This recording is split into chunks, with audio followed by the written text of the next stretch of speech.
So what a beautiful film. Congratulations. It was really beautiful, lovely, and love the music.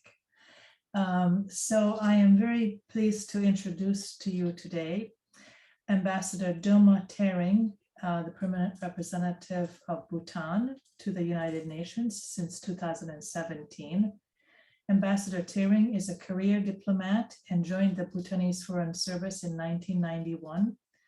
Prior to taking up her current post, she served as Director of the Department of Multilateral Affairs at the Ministry of Foreign Affairs, and she previously served at the Permanent Mission of Bhutan to the UN in Geneva.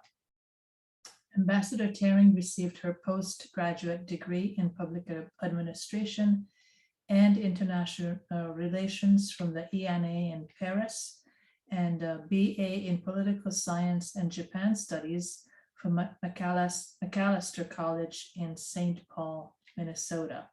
So very warm welcome, Ambassador Tshering. Thank you for joining us. Thank you very much.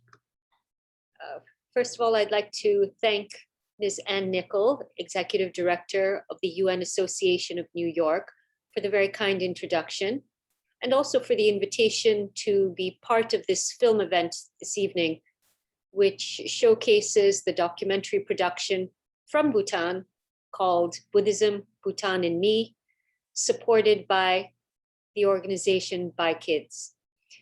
A very special note of appreciation is reserved for Gelong Rinzin Jurmey, who I am aware is not with us this evening, but he is the young director of the film, who very bravely shared with us a deeply personal perspective on challenges and choices facing youth today in contemporary Bhutan.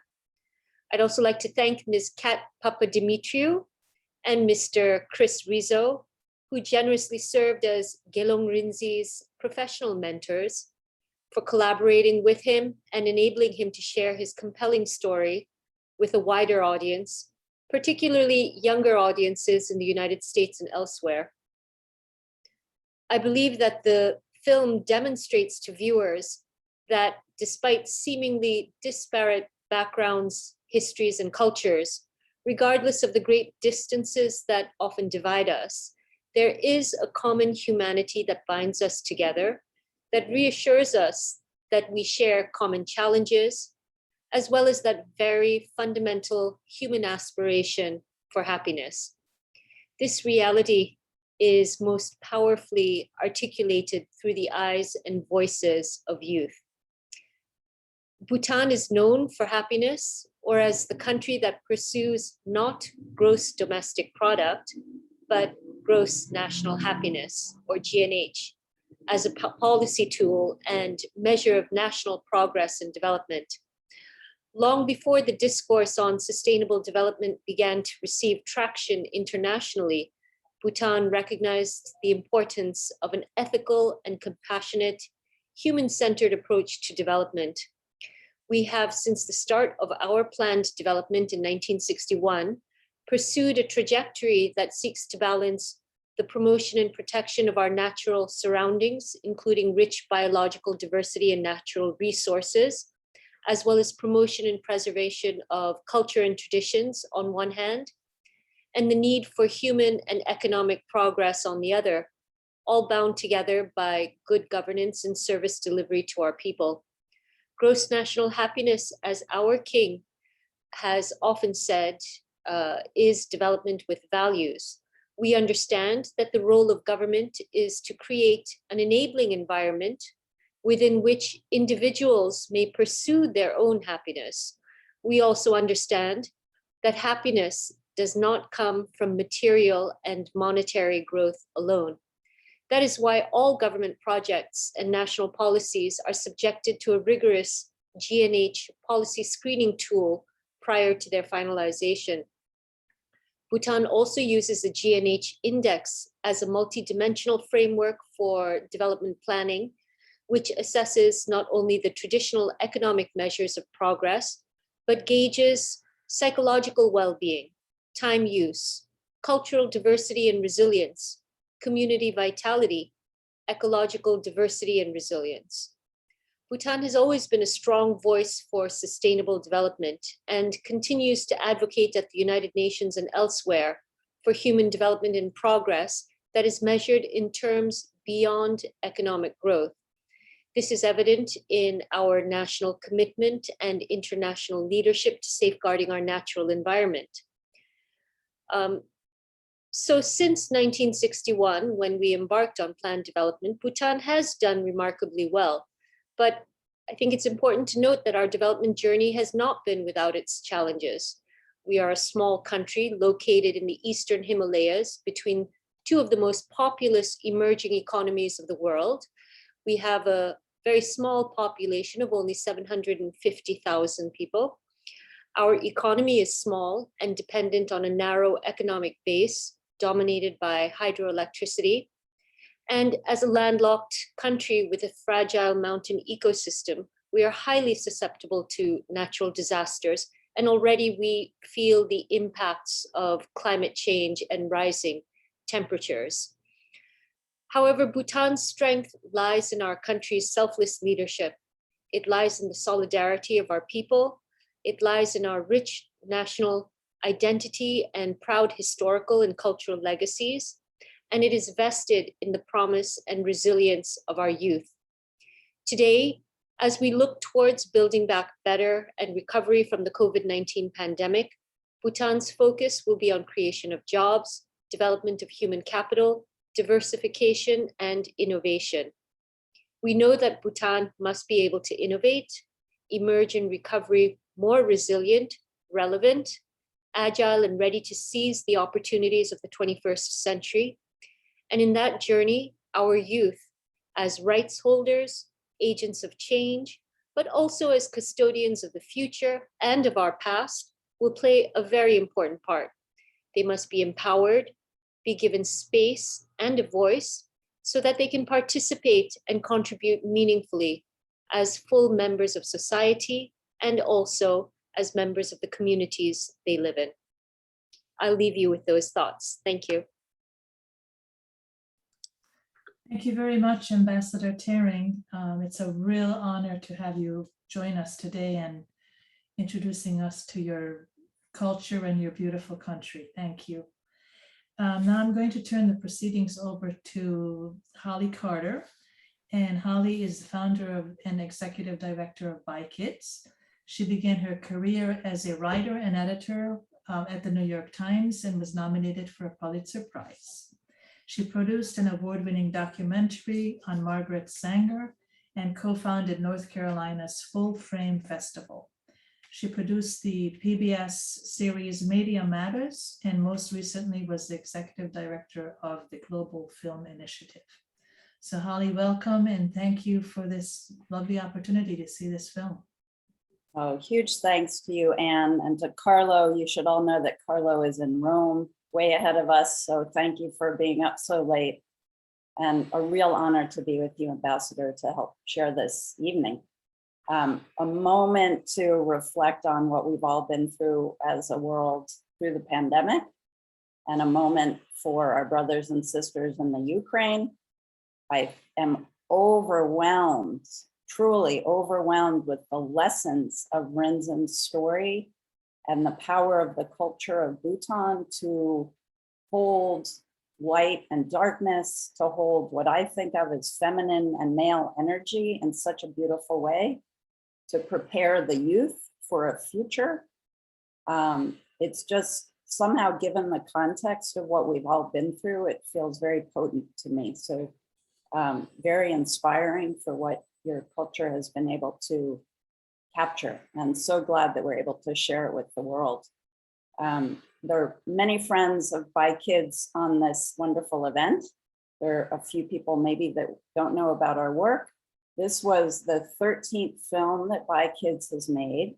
We create 4, once in a while, 5 films for a season that we deliver to public television. Each of the films is broadcast nationally in the series. You're able to see all the films for free. So if you like this one or want to check out the other ones, they're all on the PBS website.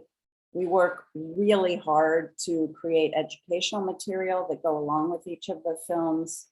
and to do well beyond just the broadcast of the film and bring these into the classroom. So we're proud to say that Rinzin's story and the inspiration of the Bhutanese people is being brought not just as the film, but with a school guide and a take action into half the middle school and high schools in America through our partnership with Discovery Education.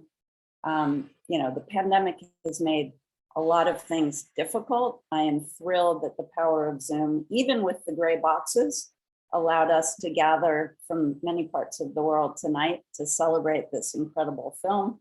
I look forward to maybe being together in Bhutan to show this film at the monastery as Rinzin hoped. But just, it really is an honor to be in community, and really grateful that Cat, who was in Bhutan with Rinzin, can be here, and for the ongoing partnership we have with UNA, which is certainly an audience that is wired to understand the kind of work we're doing is to shed light on these globally relevant topics through the innocent and accessible eyes of a child, so that people's armor comes down enough to walk a mile in somebody else's shoes, so that we may actually find solutions to some of these large global problems. So thanks for being here. I look forward to questions. So thank you, Holly. And before the questions, I'd like to introduce Cat Papadimitriou, the filmmaker of this beautiful film. Cat was born and based in New York. Her first narrative feature, Nia on Vacation, won the Orpheus Award for Best Picture at the London Greek Film Festival in 2020. And she is currently in development on a second feature film. And Cat has also been an integral part of production team of past BYkids films, including My Beautiful Nicaragua and Fire in Our Hearts. So Cat, I hand it over to you to talk a little bit about the film.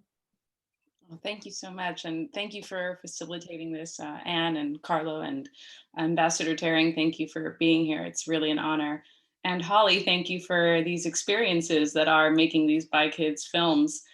This film in particular was so unique. It was my first time on a Buddhist film set, and that came with its own real special nuances, and really the experience of having everyone on a set be considerate towards each other and hyper aware of what they're doing. It's quite unique. And I think it shows in the finished film. And I think it also shows in the way that Rinzin approached making this film, that he was really community minded. And, we went to places that he was curious about. And, in learning about him, it was really about learning about the other people in his life and the other communities that he was involved with. So it was a funny thing that it was hard to get a teenager to talk about himself. But this was part of what made it so unique and memorable. Thank you, everyone who's here, and really look forward to questions. Okay, so I'm going to turn it over to Carlo to ask the questions. I think you've been going over some questions, if we had any in the chat box and the Q&A box. Yep, and if anybody else has any questions, please just type them into the Q&A box at the bottom of your screen, and we'll get through as many as we can. So we have a question here, and feel free to jump in if they're not directed to anybody. What happens to people who aren't perceived as being sufficiently traditional in Bhutan? The dancers said they were treated as trash, but what about business leaders who want to be more modern?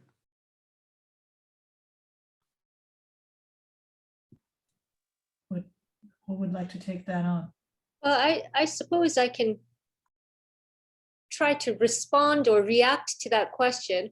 First of all, I think perceptions of whether one is traditional enough or not lies largely in the eyes of the beholder, and is really something that's very subjective.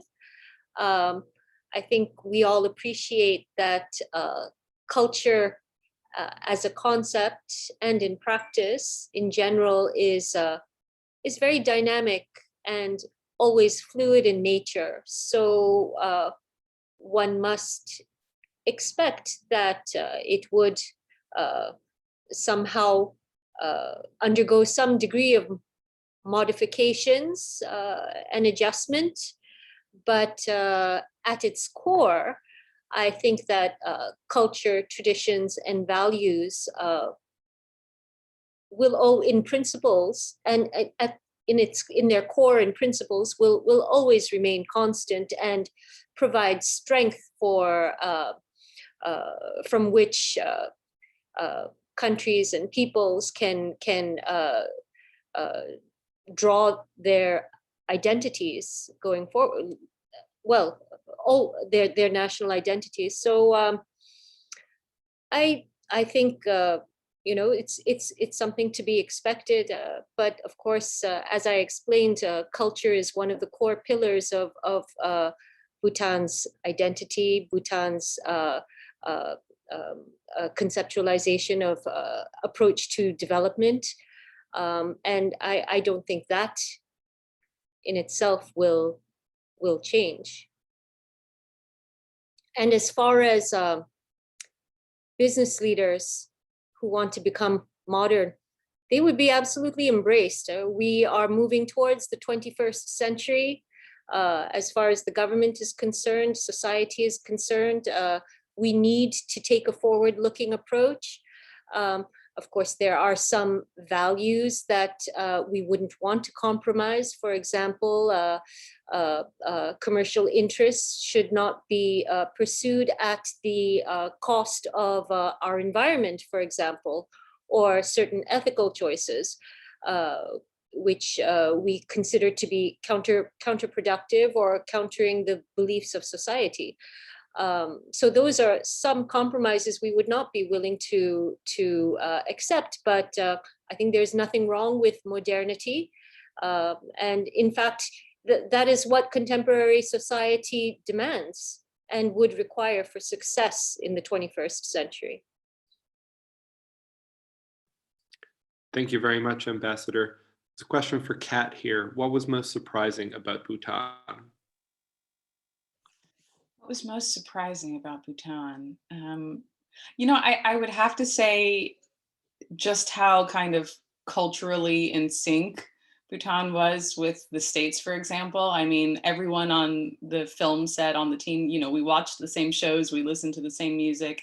There was no lag there, for a country that, for example, got internet a little later than we did. There seemed to be no real cultural difference. So that was really, really neat to see. Thanks, Kat. We have another question in the Q&A box here. How does Bhutan measure happiness?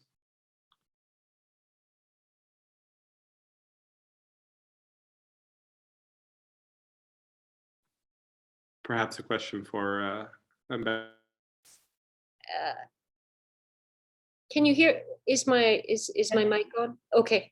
Well, how do we measure happiness?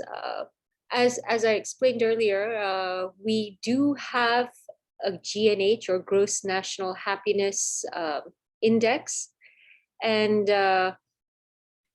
but that index is used to. I don't know if we're sharing the same definition of happiness as the person who's posing this question.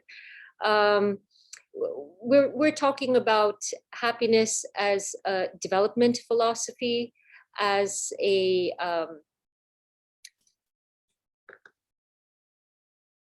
and not as a transitory, feeling or emotion. So we do have an index in place which is used to assess impact of certain projects or policies that would be introduced in at the national level. So it is very much a policy tool.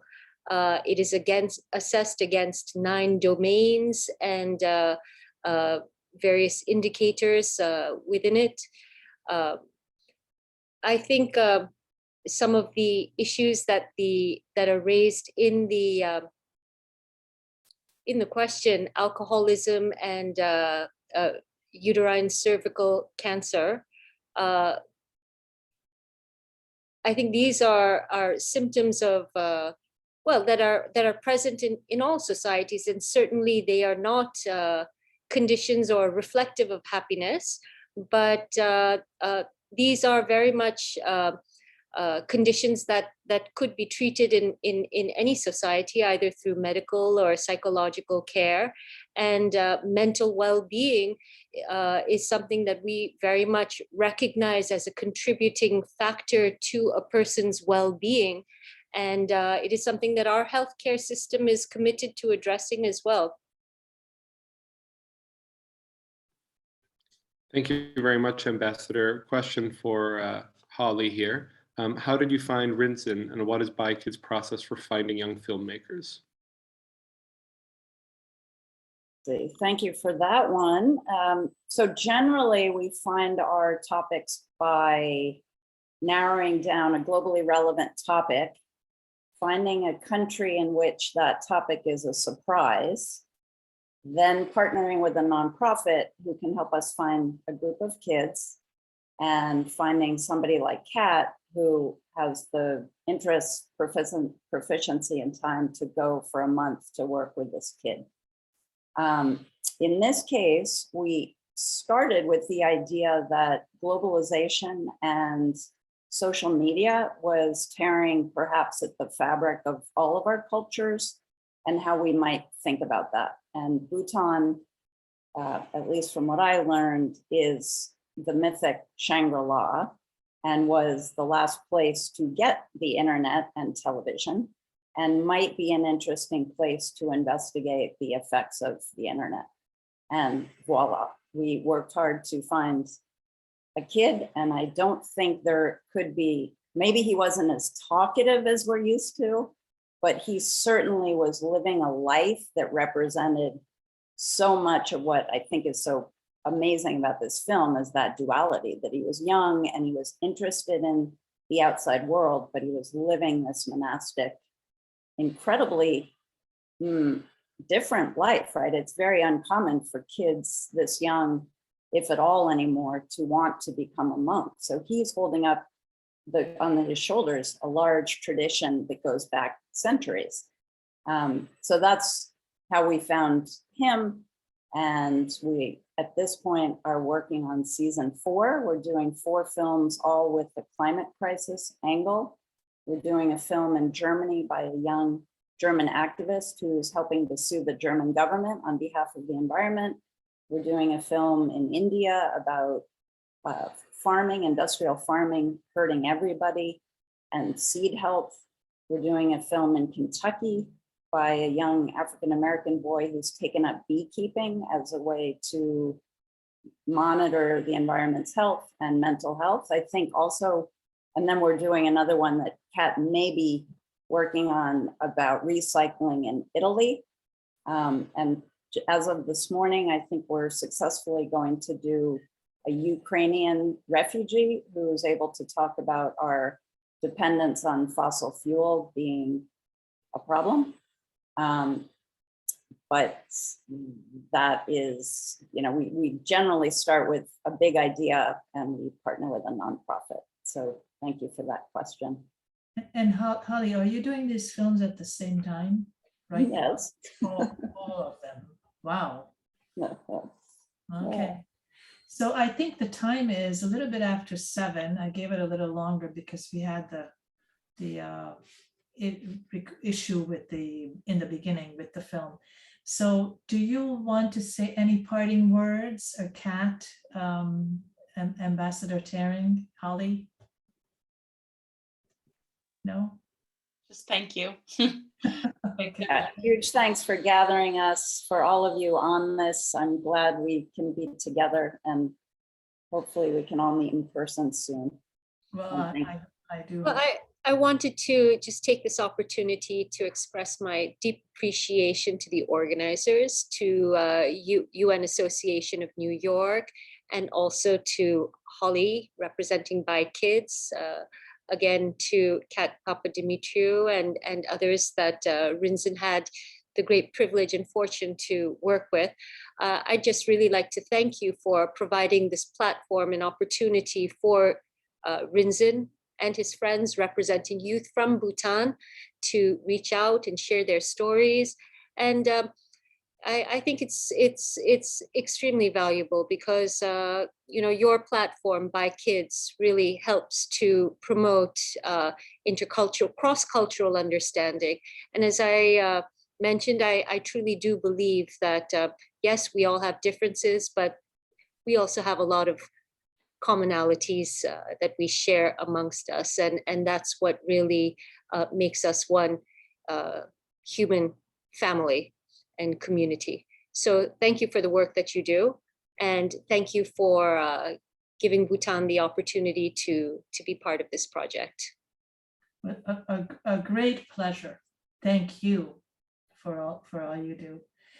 And on that beautiful note, I just like to say, if you would like to become a member of the United Nations Association of New York, you can find us at unanyc.org. And we love to have you join. We have lots and lots of programs such as this one. So I hope that you can sign up and join us for those of you who are not members already. So everyone, thank you for coming tonight, and a special thank you to the panelists and Ambassador Tshering. And we hope to see you very soon. Thank you. Bye. Thank you. Thank you.